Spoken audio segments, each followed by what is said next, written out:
वक्रतुंड महाकाय सूर्यकोटि समप्रभ निर्विघ्ने कुरु मे देव सर्वकार्येषु सर्वदा। हिंदू शास्त्रों अनुसार श्री गणेश की सर्व देवी देवताओं में सबसे पहले पूजा होती है, तो क्यों और उन्होंने ऐसी शक्ति कैसे पाई? तो चलिए इस वीडियो के द्वारा सत्य को समझते हैं। तो सबसे पहले समझते हैं श्री गणेश के जन्म का आध्यात्मिक रहस्य। श्री गणेश जन्म के बारे में एक ऐसी कहानी बताई जाती है कि श्री पार्वती ने अपने शरीर के मैल से एक मानस पुत्र तैयार किया।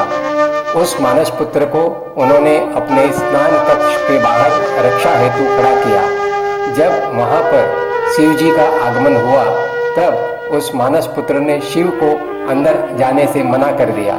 इसलिए आवेश में आकर शिव ने उसका सिर काट दिया।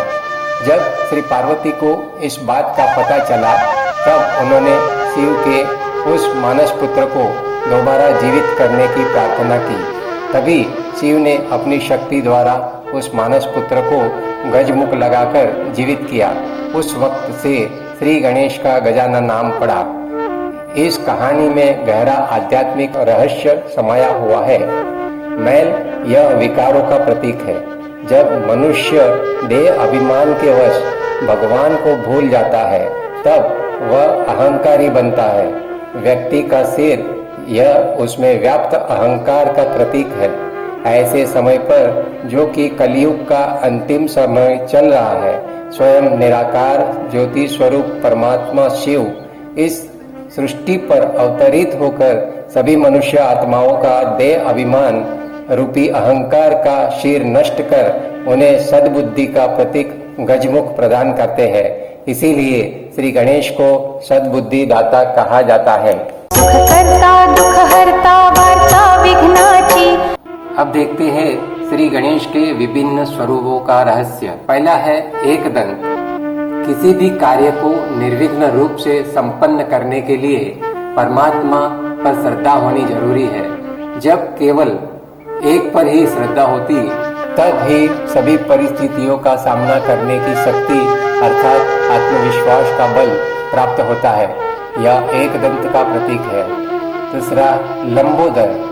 मनुष्य के जीवन में आने वाली सभी छोटी बड़ी परिस्थितियां, मान अपमान, निंदा स्तुति एवं जय पराजय को समा लेने की विशेषता का बड़ा पेट यह प्रतीक है। उनको गजमुख भी बनाया गया है। तो हाथी को बड़ा ही बुद्धिमान प्राणी माना गया है। हाथी का मुख विशालता, बुद्धिमत्ता एवं चतुराई का प्रतीक है। गज कर्ण। सर्व प्राणियों में हाथी के कान बड़े होते हैं। यह विशाल कर्ण द्वारा वस्तु को जिज्ञासा पूर्वक ग्रहण करने की भावना से संपूर्ण ध्यान केंद्रित कर सहज श्रवण करने का प्रतीक है। वक्रतुंड अर्थात टेढ़ी सूंड। हाथी की सूंड में इतना बल होता है जो बड़े से बड़े वृक्ष को उखाड़ देता है। साथ साथ छोटी वस्तुओं को भी वह सहज उठा सकता है। उसी प्रकार व्यक्ति को अपने अंदर के आसुरी संस्कारों को जड़ से नष्ट करने की शक्ति एवं सर्व को स्नेह सम्मान देना, यह श्री गणेश के वक्रतुंड का प्रतीक है। गज चक्षु यानी छोटी आंखें। हाथी को छोटी से छोटी आंखें तथा बहुत दूर की वस्तु भी स्पष्ट रूप से दिखाई देती है। मनुष्य में दूरदर्शिता का यह गुण श्री गणेश के गज चक्षु का प्रतीक है। भालचंद्र। भालचंद्र यह मनुष्य के शांत शीतल मन का प्रतीक है।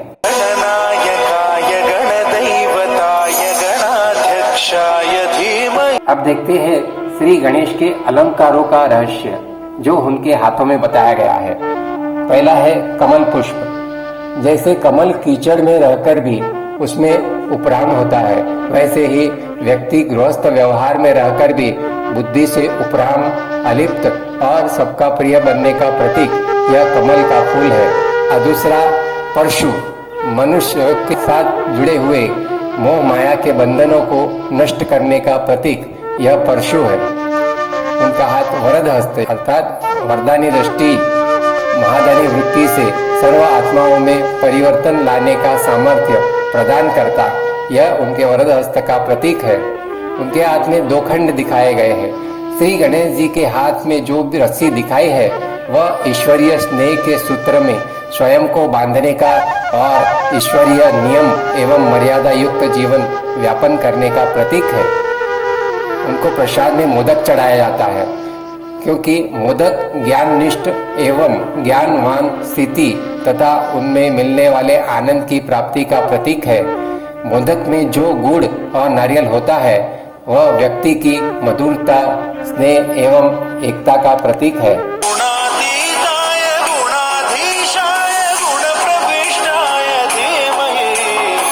अब देखते हैं मूषक वाहन, उन पर उनकी सवारी।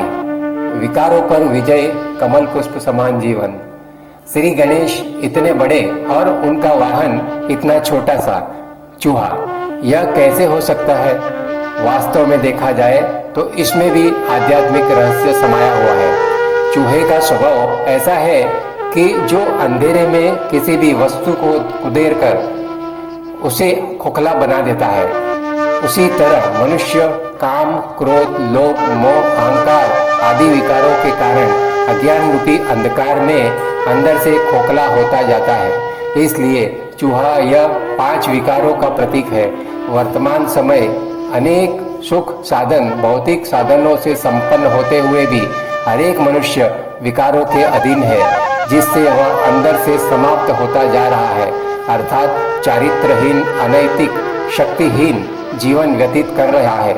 चूहे पर बैठ जाना या उसे वाहन बनाना, यह वास्तव में अविवेक पर विवेक की विजय अर्थात विकारों पर विजय का प्रतीक है। श्री गणेश यह परमात्मा के द्वारा प्राप्त दिव्य शक्तियों से माया रूपी चूहे को अधीन कर उस पर विजय प्राप्त करने का प्रतीक है।